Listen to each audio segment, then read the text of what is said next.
तुळजाभवानीच्या गायब तलवारीचा शोध लागला.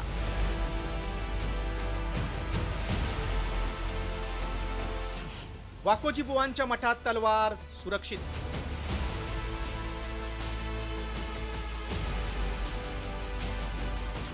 महिनाभरापासून गायब होती तलवार.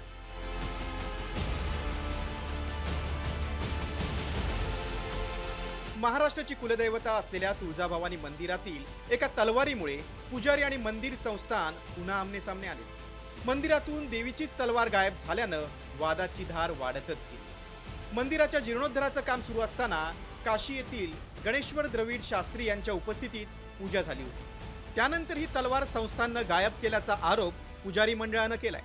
त्यावरून पुजारी मंडळानं आंदोलन देखील केलं. त्यांनी देवीच्या समोर एक अतिप्राचीन तलवार ठेवून देवीच्या आयुधांचे तत्व त्या तलवारीत काढून ती तलवार मंदिरात दररोज पूजा केली जावी असे त्यांनी सांगितले होते. परंतु मंदिर संस्थानं आणि महंत तुकोजी बुवा यांनी षडयंत्र रचून ती तलवार मंदिराच्या बाहेर मठामध्ये ठेवलेली आहे. दुसरीकडे अभ्यासकांनीही ही तलवार महत्वाची असून संस्थांना माहिती दडवल्याचा आरोप केलाय. तर ही तलवार भाविकांच्या दर्शनासाठी मंदिरामध्ये ठेवली पाहिजे अशी मागणी भाविकांनी केली.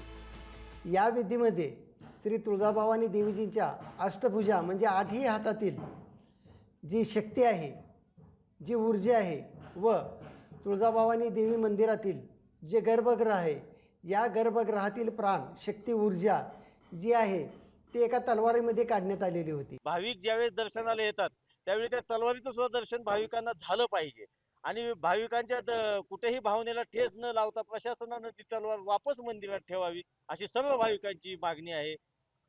त्या दृष्टीने प्रशासनानं प्रयत्न केले पाहिजे. तलवारीवरून वाद पेटल्यानंतर मंदिर संस्थाननं प्रसिद्धीपत्रक काढून तलवार महंत वाकोजी बुवा यांच्या मठात असल्याचं जाहीर केलंय. दैनंदिन पूजेसाठी तलवार मठात ठेवल्याचं स्पष्टीकरण दिलंय. तुळजाभवानी मंदिराच्या 1865 कोटींच्या विकास आराखड्याला मंजुरी मिळाली आहे. जीर्णोद्धाराची कामही सुरू आहेत.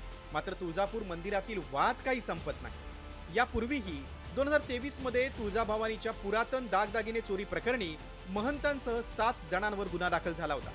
त्यामुळे कधी दागिने चोरी, कधी ढिसाळ व्यवस्थापन, कधी बनावट दर्शन पास, तर कधी पुजाऱ्यांची मुजोरी यांच्यामुळे मंदिरातला कारभार कायम विवादात राहिलाय. तलवारीच्या वादामुळे यात नवीन भर पडलीये इतकंच. बालाजी सुरवसेसह ब्युरो रिपोर्ट, साम टीव्ही, धाराशिव.